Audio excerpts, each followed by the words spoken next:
قتل اس طرح کرنا ہے کہ بھئی ہم نے بدلہ لینا ہے بدر کا، احد کا، فتح مکہ کا، رسول صلی اللہ علیہ وسلم نے بدلہ لینا کہ ہماری جو بے عزتی ہوئی ہے، ہمارے خاندان کی بے عزتی ہوئی ہے، بدر میں ہمیں شکست، احد میں شکست، احزاب میں بدترین شکست، حنین میں ہماری بے عزتی ہوئی ہے، فتح مکہ ہمارے خداؤں کو ان لوگوں نے توڑا ہے. تو یہ تو پیغمبر صلی اللہ علیہ وسلم کو قبر سے نکالتے کہ بدلہ تو نہیں لے سکتے تھے نا. تو ان کے خاندان کے ساتھ، کیونکہ ان کا ذہن جاہلی والے ذہن تھا، قبائلی ذہن ہے کہ بنی ہاشم نے ہمارے ساتھ جو کیا ہے ہم بنی ہاشم کے ساتھ وہی کریں گے. تو اصل جو تھا واقعی کربلا کی اصل وجہ یہی ہے کہ امام حسین علیہ الصلاۃ والسلام کو کسی حالت میں زندہ نہیں رہنے دینا، ان سے بدلہ لینا. تو ہمارے مقاتل میں موجود ہے، مخالفین کے مقاتل میں موجود ہے کہ امام حسین علیہ الصلاۃ والسلام نے بار بار کہ مجھے کس جرم میں قتل کرنا چاہتے ہو. روز عاشور امام حسین علیہ السلام نے اپنے خطبے میں کہا کہ کیا میں کلمہ کا منکر ہوں، شہادتین کا منکر ہوں؟ کیا میں نے دین میں اضافہ کیا ہے؟ کیا میں نے دین سے کسی چیز کو کم کیا ہے؟ کیا میں قرآن کا منکر ہوں؟ کیا میں نے کسی کا قتل کیا جو تم مجھ سے ادھر جنگ کرنے کے لیے آئے ہو؟ یہ سوال جو کیا جاتا ہے نا، اس طرح کا سوال ایک ایسے شخص کا سوال نہیں ہو سکتا کہ اس نے خود بغاوت کا علم بلند نہیں کیا نا. وہ ایک شخص جب اس نے خود تحریک چلا رہا ہے کہ میں معاویہ کو، بنی امیہ کی حکومت کو گرا دوں، تو اس طرح سوال کرنا ہی بیجا ہے. اور سامنے والے کا بھی یہ جواب آسان ہے کہ بھئی آپ نے بغاوت کی ہے نا، بھئی آپ نے کسی کو قتل نہیں کیا، حلال حرام نہیں کیا، لیکن خلیفہ وقت کے خلاف تم نے بغاوت کیا، ہم اس لیے آپ سے لڑنا ہمارے لیے ہمارا فریضہ ہے. لیکن امام حسین علیہ السلام کا یہ سوال کرنا خود واضح دلیل ہے کہ انہوں نے بغاوت نہیں کیا، انہوں نے تحریک نہیں چلائی ہے. اور یہ سوال کرنا ہی اس بات کی واضح دلیل ہے کہ وہ اپنے آپ کو ایک بے گناہ، ایک ایسا شخص جو پرامن زندگی گزارنا چاہتا ہے ایک کونے میں رہ کر، اس طرح اس آنکھوں سے دیکھ رہا ہے. اور پھر بنی امیہ کا جواب، بنی امیہ کے سرداروں نے، یزید کے لشکر کے جنرلوں نے ان کا کیا جواب دیا؟ کہا کہ بالکل آپ نے کوئی کام نہیں کیا، آپ نے نہ قرآن میں اضافہ کیا، نہ دین میں اضافہ کیا، نہ آپ کوئی قاتل ہیں کہ ہم کسی کے قتل کے جرم میں آپ کو پکڑ رہے ہیں. لیکن بغضا منا لابیک، ہم آپ کے والد کی دشمنی کے کیس میں، آپ کے والد صاحب، آپ کے والد ابو تراب امام علی علیہ السلام، ان کی دشمنی میں ہم آپ سے لڑنے آئے. تو یہ بنی امیہ کا واضح، اور اس طرح کے دلائل بہت زیادہ ہیں، ٹھیک ہے نا. اس کی اصل وجہ یہ. محمد عامر صاحب آپ ہیں یا چلے گئے؟ مجھے لگتا ہے یہ ہیں. جی سر. جی حسن بھائی، میں آپ کی بات سمجھ گیا. ٹھیک ہے حسن جی بھائی، سر. آپ کی جو گفتگو ہے وہ مجھ پر واضح ہے. میرا دوسرا کوشچن اسی کانٹیکس میں ہے کہ جو ہماری تاریخ کے اندر ایک مظلومانہ اور ظلم کے مظلوم ہوا، تو ظاہر بات ہے کہ میدان کربلا کا آس پاس کوئی اتنی خاص آبادی نہیں تھی، وہاں پر کوئی اتنے خاص آباد لوگ نہیں تھے. تو جب یہ واقعہ ہوا، اس کا عینی شاہد کون ہے کہ جس نے اس واقعے کو بیان کیا؟ اور یہ ہماری کتب میں آیا، روایات میں اس کو بیان کیا گیا، اور ہم اس کا مطالعہ کرتے ہیں. یعنی اصل بھائی، میرا اصل میں سوال یہ ہے کہ اس واقعے کو صحیح سمجھنے کا کیا سورس ہے ہمارے پاس، جہاں سے ہم یہ جان سکیں کہ اس کا واقعے کا عینی شاہد ہے وہ. تو اس واقعے کے تو بہت سارے عینی شاہد تھے نا، کیونکہ عمر ابن مرجانہ نے، عبید اللہ ابن زیاد نے ہزاروں کے ہزار، دسیوں ہزار فوج بھیجے تھے. اس نے سب قبائل کو دھمکی دیا تھا کہ آپ کے جتنے جوان ہوں گے، جتنے پورے علاقے کے مختلف شہروں سے، کہ آپ کے لوگ جنگ کے لیے جائیں گے، وَإِلَّا آپ کی جو جان و مال ہے وہ ہمارا ہوگا.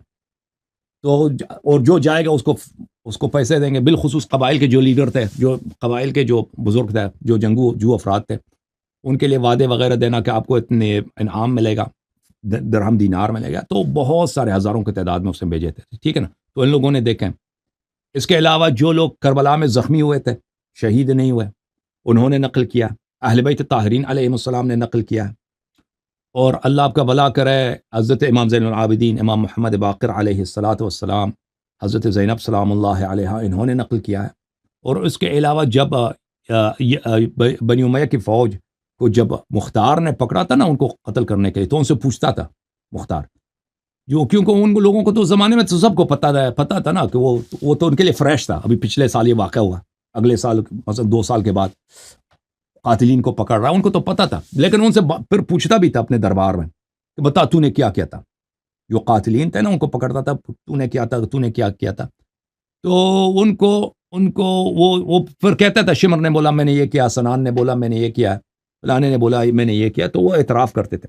پھر اس کے علاوہ اللہ آپ کا بھلا کرے تو یہ پرانے زمانے سے یہ خود امام حسین علیہ السلام کے قتل کا واقعہ لکھنا لوگوں نے شروع کیا تھا اسی زمانے سے. امام علی علیہ السلام کا ایک صحابی ہے اسبغ ابن نباتہ، یہ اسبغ ابن نباتہ رحمہ اللہ، اس کا ایک مقتل تھا، اس نے مقتل لکھا تھا. شیعوں نے اس زمانے سے مقتل لکھنا شروع کیا تھا اور مخالفین نے بھی لکھنا شروع کیا تھا. تو یہ مقاتل اس زمانے سے بہت پرانے زمانے سے لکھنے شروع ہوئے تھے کہ اس تفصیلات لکھے جائیں.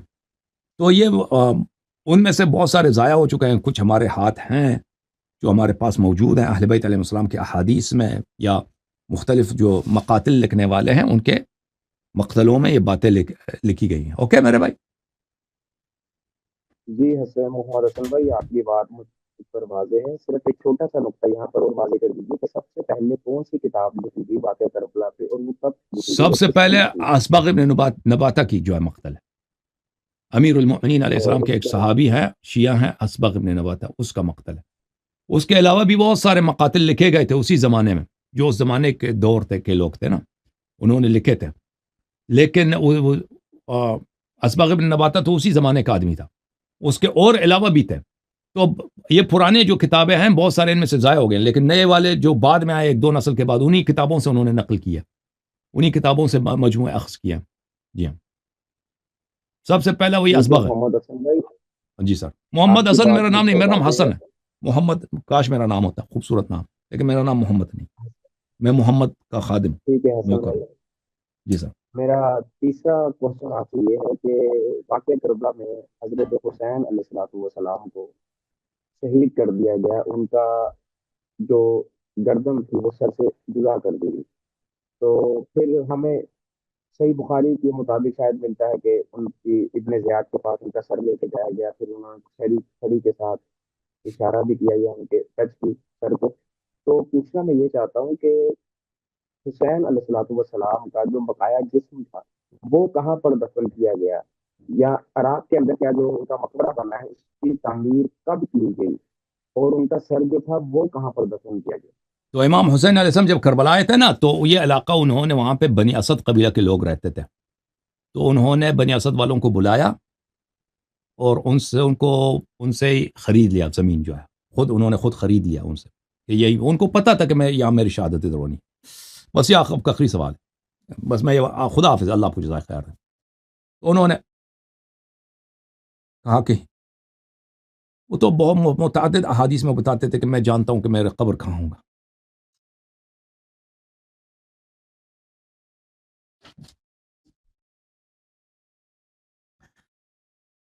میرا دفن کہاں ہوگا وہ بتاتے تھے. ام سلمہ کو بھی بتایا. ام سلمہ نے کہا کہ آپ اس علاقے کو جانتے ہیں؟ انہوں نے کہا میں آپ کو دکھا دوں. ام سلمہ کہاں دکھاؤ؟ امام حسین علیہ السلام نے بسم اللہ کا اشارہ کیا، کربلا سامنے آ گئی. ام سلمہ رضی اللہ عنہ کہا یہ میرا مسجد. امام حسین علیہ السلام کو پتا تھا کربلا کی مٹی کہاں ہے، کربلا کی مٹی سے ان کی آشنائی تھی. تو جب وہاں پہنچے تھے تو انہوں نے وہ علاقہ خرید لیا تھا، اور پھر بنی اسد والوں سے شرط کیا تھا کہ اب یہ میری ملکیت ہے، اب لیکن میں تمہیں اجازت دیتا ہوں کہ تم رہو، لیکن تم نے جب میری شہادت ہو تو تم نے میری تدفین اور میرے اصحاب کی تدفین میں تم نے شرکت کرنی ہے، مدد دینا. انہوں نے کہا تھا ہاں کہ ہم کر لیں گے. اور پھر یہ بھی کہا تھا کہ قیامت تک جب تک میرے ظاہر ہوں گے، ظاہروں کی تم نے خدمت کر، میرے مہمانوں کی تم نے خدمت کر. بس.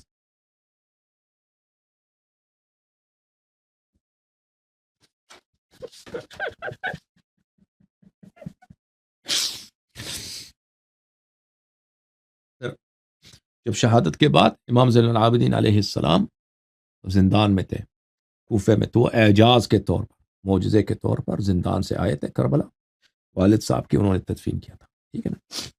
اور سر مبارک وہ اسارت کے بعد واپس لائے تھے، انہوں نے بدن سے ملحق فرمایا تھا. بعض روایت میں یہ بھی ملتا ہے کہ ان کا سر مبارک امیر المؤمنین علیہ السلام کے حرم میں مدفون ہے، نجف میں مدفون ہے. اور حضرت امام جعفر صادق علیہ السلام سے زیارت بھی مروی ہے کہ وہ امام حسین علیہ السلام کے سر مبارک کی زیارت نجف اشرف میں کرتے تھے. سلام اللہ علیہ مجمعین، لعنت اللہ علی الظالمین. لعنت ہے اس امت پر، لعنت ہے اس امت پر، اللہ کی لعنت. یہود و نصارہ نے یہ نہیں کیا بھائی، یہودیوں نے نہیں کیا، نصارہ نے نہیں کیا، ہندوؤں نے نہیں، مشرکین، وہی جو پرانے مشرک تھے نا، زبردستی جنہوں نے کلمہ پڑھا تھا مولا کے تلوار کے ڈر سے، رسول اللہ صلی اللہ علیہ وسلم کے خوف سے، جنہوں نے کلمہ پڑھا تھا، انہوں نے قرآن کے ساتھ یہ کیا۔ اچھا، ہماری بہن ہے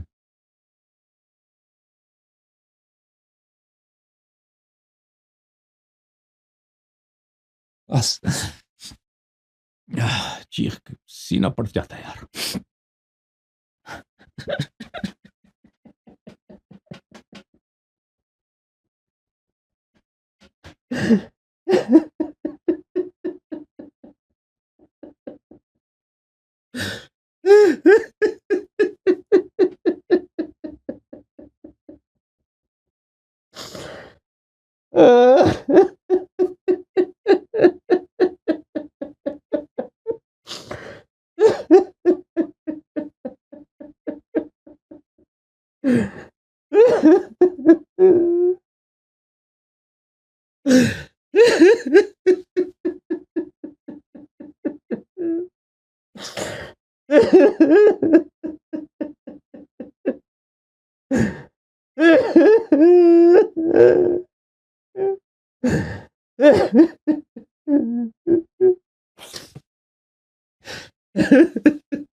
صلی اللہ علیہ یا ابا عبداللہ، اللہم صلی علی محمد وعلی محمد۔